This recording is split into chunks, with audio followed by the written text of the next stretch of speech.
नमस्कार, मैं हूं जितेंद्र दीक्षित। शरद पवार देश के कद्दावर नेता माने जाते हैं। उनके बारे में सियासी हलकों में अक्सर ये कहा जाता है कि अगर वो कुछ और वक्त कांग्रेस में ठहर जाते तो शायद देश के प्रधानमंत्री बन सकते थे। लेकिन सोनिया गांधी से अनबन के चलते उन्होंने कांग्रेस पार्टी छोड़ दी और अपना खुद का दल बनाया, राष्ट्रवादी कांग्रेस पार्टी। शरद पवार के कांग्रेस से बाहर निकलने और नई पार्टी खड़ी करने की कहानी बड़ी ही दिलचस्प है। ये वो कहानी है जिसमें बगावत है, जिसमें खेमेबाजी है, जिसमें दगाबाजी है और जिसमें विरोधाभास है। तो इस हफ्ते का सियासी किस्सा सोनिया गांधी और शरद पवार की इसी अदावत पर। मार्च 1998 तक सीताराम केसरी कांग्रेस के अध्यक्ष थे। उनके तौर तरीकों से पार्टी में बड़ा असंतोष था। चुनाव में पार्टी का प्रदर्शन तो खराब था ही, पार्टी में गुटबाजी भी बढ़ रही थी। ऐसे में कांग्रेस को बचाने के लिए उन्हें हटाए जाने की जरूरत महसूस हुई। पीसी अलेक्जेंडर नाम के वरिष्ठ नेता की सलाह पर शरद पवार ए.के. एंटनी और गुलाम नबी आजाद के साथ 10 जनपद पहुंचे सोनिया गांधी को मनाने के लिए कि वे राजनीति में आ जाएं और कांग्रेस को बचाने के लिए उसकी कमान अपने हाथों में ले लें। इस मीटिंग के बाद 14 मार्च 1998 को सीताराम केसरी को कांग्रेस अध्यक्ष पद से हटा दिया गया और सोनिया गांधी पार्टी की नई अध्यक्ष बन गईं।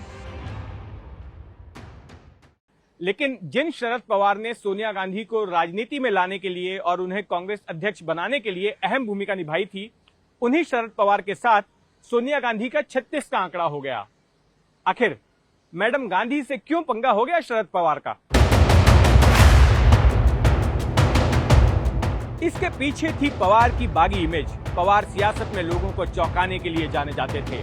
कांग्रेस के कुछ नेताओं ने सोनिया गांधी को पवार से सावधान रहने के लिए कहा।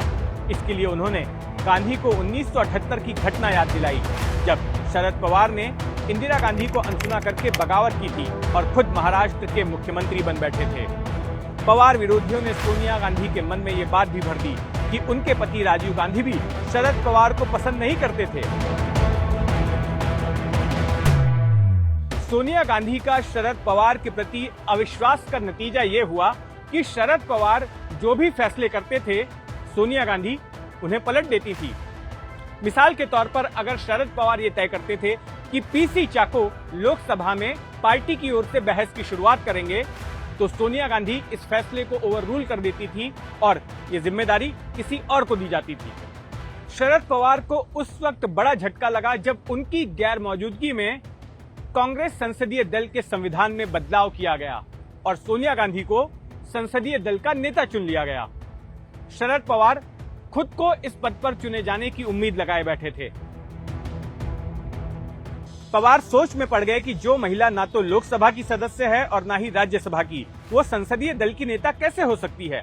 कांग्रेस के इतिहास में कभी भी संसद के बाहर का सदस्य संसदीय पार्टी का प्रमुख नहीं बना था।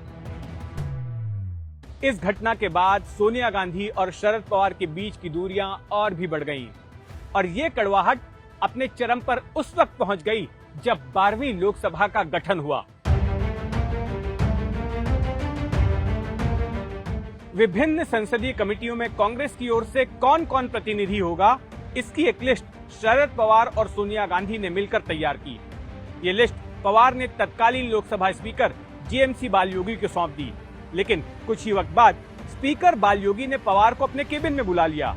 अपने दोनों हाथों में 2 पन्ने दिखाते हुए बालयोगी बोले, मेरे पास कांग्रेस से 2 लिस्ट आई है, एक आपने दी और दूसरी पार्टी के विप पीजे कुरियन ने। अब आप बताइए मैं किस लिस्ट को मानूं? शरद पवार सकते में थे। उन्होंने स्पीकर बालयोगी को कहा कि वो कुछ देर बाद आकर वापस उनसे मिलेंगे और सीधे पहुंच गए कुरियन के पास। पवार ने कुरियन से पूछा कि ये लिस्ट उन्होंने किससे पूछ कर दी। इस पर कुरियन ने उन्हें बताया कि ये लिस्ट मैडम गांधी से बात करके तैयार की गई है, उनकी अनुमति से तैयार हुई है।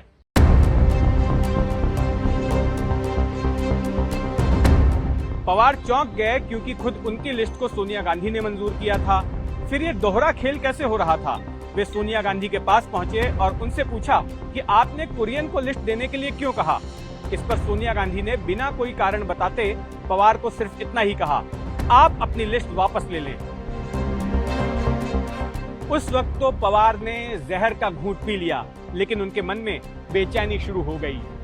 कांग्रेस में काम करना अब उन्हें मुश्किल नजर आ रहा था।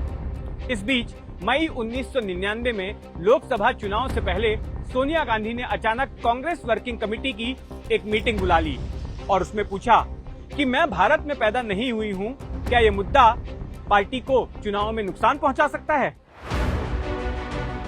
शरद पवार ने अपनी आत्मकथा में लिखा है कि गांधी के वफादार तमाम नेताओं ने कहा कि इससे कोई फर्क नहीं पड़ेगा।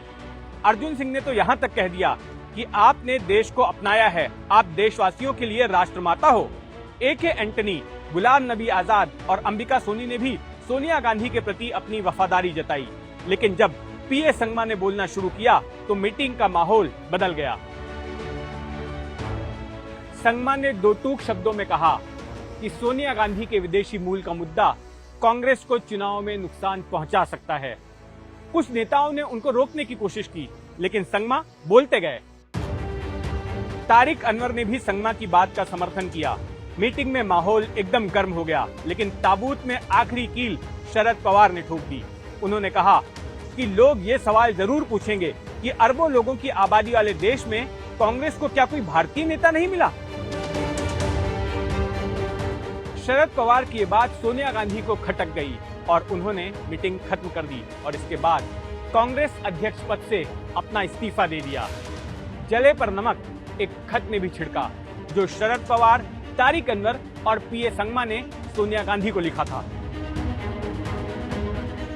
उन्होंने गांधी से गुजारिश की कि कांग्रेस संविधान में संशोधन का ऐसा प्रस्ताव लाए जिससे कि राष्ट्रपति, उपराष्ट्रपति और प्रधानमंत्री के पदों पर ऐसे लोगों की ही नियुक्ति हो जो कि भारत में पैदा हुए हों। इस खत के बाद कांग्रेस वर्किंग कमेटी की बैठक बुलाई गई और तीनों को कांग्रेस से निकालने का फैसला किया गया, लेकिन तब तक पवार अपना अगला दांव तय कर चुके थे। 10 जून 1999 को उन्होंने अपनी नई पार्टी का ऐलान किया, जिसका नाम रखा राष्ट्रवादी कांग्रेस पार्टी। वे खुद पार्टी के अध्यक्ष बने और P.A. संगमा और तारिक अनवर को सेक्रेटरी बनाया। इतिहास में कांग्रेस पार्टी कई बार टूट चुकी थी और ये सबसे ताजा टूट थी। शरद पवार ने कांग्रेस से अलग होकर अपनी नई पार्टी तो बना ली, लेकिन उसी साल यानी कि साल 1999 में महाराष्ट्र विधानसभा के जो चुनाव हुए थे, उन चुनावों के बाद जो नतीजे आए थे, उसके बाद पवार ने कांग्रेस के साथ मिलकर महाराष्ट्र में सरकार बना ली, यानी कि राज्य में आ गई कांग्रेस एनसीपी गठबंधन की सरकार। तो इस गठबंधन का अनाउंसमेंट करने के लिए, ऐलान करने के लिए सरकार बनने से पहले पवार ने छगन भुजबल के बंगले पर एक प्रेस कॉन्फ्रेंस बुलाई। उस प्रेस कॉन्फ्रेंस में मैं भी गया था। प्रेस कॉन्फ्रेंस के दौरान वरिष्ठ पत्रकार मिलिंद खांडेकर ने पवार से ये सवाल पूछा कि आप विदेशी मूल के मुद्दे को लेकर कांग्रेस से अलग हुए हैं और अब उसी कांग्रेस के साथ मिलकर सरकार बना रहे हैं। इस पर पवार ने जवाब दिया कि विदेशी मूल का मुद्दा केंद्र में लागू होता है, राज्य में नहीं। इसके बाद शरद पवार और सोनिया गांधी की दुश्मनी खत्म हो गई। साल 2004 में पवार केंद्र की यूपीए सरकार में भी शामिल हो गए और कृषि मंत्री बने। महाराष्ट्र की मौजूदा ठाकरे सरकार में कांग्रेस को शामिल करने की खातिर शरद पवार ने ही सोनिया गांधी को मनाया था। ये सियासी किस्सा शरद पवार की आत्मकथा ऑन माई टर्म्स और दूसरी सामग्री के आधार पर तैयार किया गया है। इस जैसे और सियासी किस्सों को देखने के लिए फॉलो कीजिए अनकट, और आप मुझे ट्विटर पर भी फॉलो कर सकते हैं। मेरा ट्विटर हैंडल है @जितेंद्र दीक्षित।